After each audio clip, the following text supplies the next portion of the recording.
Welcome to Not Milk Never Milk. Subscribe if you're lactose intolerant. You start by preparing a Google Cloud project with billing enabled so API access works. Once done, create an OAuth 2. Zero client ID for your app and a service account for server calls. Make sure to download the JSON key. Next, install the Google Pay SDK into your client Android, iOS, or web and declare supported payment methods.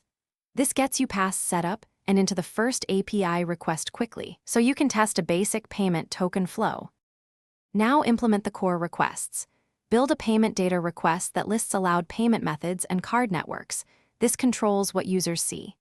Configure merchant info with your merchant ID or name, then add tokenization specification for gateway or direct tokenization. This secures payment tokens. On the server, verify and decrypt tokens with your service account key and forward payments to your gateway. Once client and server logic match, run payments in the test environment to validate responses and edge cases before switching to production. Finish by requesting production access. Provide a verified merchant ID and switch the client environment to production once your gateway accepts tokens. Deploy the server component with secure storage for keys and enable monitoring for API responses and token verification errors.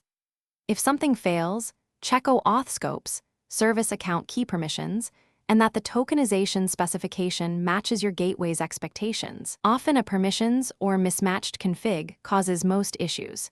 If errors persist, reproduce with logs in test to isolate the problem before rolling back. Thanks for watching. If this was helpful, leave a like and consider subscribing. See you next time.